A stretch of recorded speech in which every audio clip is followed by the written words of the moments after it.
ఇంకా మరి మీ నాయకుడు భలే కథలు చెప్తున్నాడే! బెమ్మనుకుంటున్నాయి కథలు. ఏం కథలు చెప్పినాడయ్యా? ఒక నలుగురు ఉంటారు. ఒక మేకపోతుని మోసం చేస్తారు. కథలు చెప్తున్నాడయ్యా! ఇంక కథలే చెప్పాల్సింది మేము. అంటే మేము గతంలో చెప్పినట్టు కథలన్నీ నమ్మినారు. సెపరేట్‌గా ఏదన్నా కథలు చెప్పాలి కదా! ఆ! రోజు రిపీటెడ్‌గా చెప్తా ఉంటే ఎవడు దేకుతాడు, ఎవడు దేకడు. ఆ! కొత్తదనం ఏదన్నా కోరుకుంటారు రాష్ట్రంలో ఉండేటువంటి ప్రజానీకము. హ్మ్. మేము దాన్ని నమ్మించేటువంటి దాంట్లో మేము బిజీగా ఉంటాము. అదే. ఏ మసిబూసి మారేడుకాయ చేయటంలో మమ్మల్ని మించినోళ్ళు లేడు. మా పార్టీలో ఉండేవాళ్ళు మించినోళ్ళు. అందులో భాగంగానే ఇది ఒక ప్రక్రియ.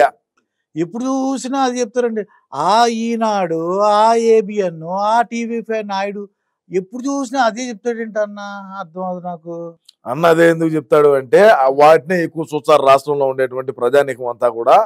ఒక టీవీ5, ఒక ఏబిఎన్, ఇంకా ఒక టీవీ, ఇంకా ఒక టీవీ, ఈనాడు వాటిని ఎక్కువ చూస్తారు కాబట్టి, ఆంధ్రజ్యోతి వార్తాపత్రికను చూస్తారు కాబట్టి, అదేవిధంగా ఈనాడు పత్రికను చూస్తారు కాబట్టి, వాటినే ఎక్కువ చూస్తారు కాబట్టి ఈయన ఏమంటాడంటే రాష్ట్రంలో ఉండే ప్రజానీకం కూడా ఈ ఛానల్ని, ఈ వార్తాపత్రికలను ఎక్కువ నమ్ముతారు. టీవీ5 ఏమో అది టీవీ. టీవీ టీవీ అనుకో, కానీ మన పేపరు మన టీవీ దేకేవాళ్ళు లేడు. అన్న ప్రెస్ మీట్ పెట్టినా కూడా 300 మంది 600 మంది కన్నా ఎక్కువ చూడడంలే లైవ్ వాచింగ్. ఓకే.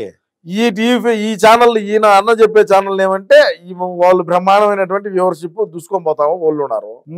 మనకేమో మన సాక్షి ఛానల్లో కరెంట్ బిల్లుకి లెక్క రావడం లే, ఏళ్ళు లేకుండా ఉంటే ఎప్పుడో ఎత్తిపోయిన కంపెనీ.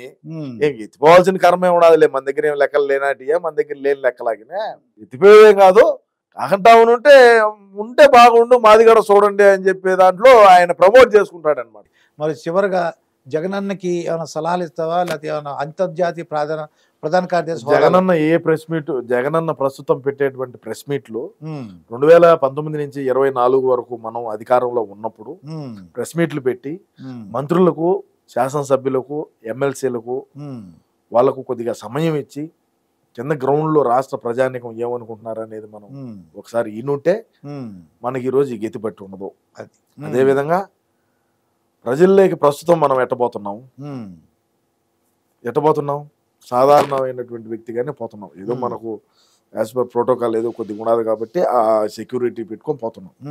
అదే మనం అధికారంలో ఉన్నప్పుడు 100 మంది పోలీసుల వలయంలో రక్షణ, పరదాక పట్లు, బారికేడ్లు పెట్టుకొని 100 మంది పోలీసుల ఒక రక్షణ కవచంగా పెట్టుకొని మనం ముందుకు పోయినామే. అట్ట పోకుండా ఇప్పుడు ఎట్టున్నాము అట్టే గన ప్రజల కష్ట సుఖాలు తెలుసుకొని ఉంటే మనకి గతి పట్టుండేదని కాదని నేను మా అన్నయ్య చెప్తాను. అంటే ఎప్పుడు చూసినా ప్రెస్ మీట్ పెట్టినప్పుడు ఒకలాగా ఉన్నాయి నాకు, ఎప్పుడు అన్నీ ఒకలాగే. ఇప్పుడు ఆ టీవీ5, ఆ ఈనాడు, ఆ ఏబిఎన్, ఆంధ్రజ్యోతి రాధాకృష్ణ అయ్యే చెప్తాడు. ఏమన్నా కొత్తగా పెడితే ప్రెస్ మీట్లు బాగుంటలేదు. చూద్దాం, చెప్తాను నేను. కొద్దిగా సజెషన్ ఇవ్వండి మీరు. చెప్తా. చాలా శివరాజు చాలా మంచి విషయాలు చెప్పావు. మళ్ళీ మాకు అతి త్వరలో ఒక వీడియో ఇవ్వాల్సిందిగా కోరుతున్నాం. ఇంటర్వ్యూ. నమస్కారం శివరాజు. నమస్కారం. ఇదండి అంతర్జాతీయ ప్రధాన కార్యదర్శి శివరాజు గారితో జరిగిన ఇంటర్వ్యూ. మరొక ఇంటర్వ్యూతో మీ ముందుంటాను. మీ మాస్టర్ దుర్గా ప్రసాద్. నమస్కారం అయ్యా.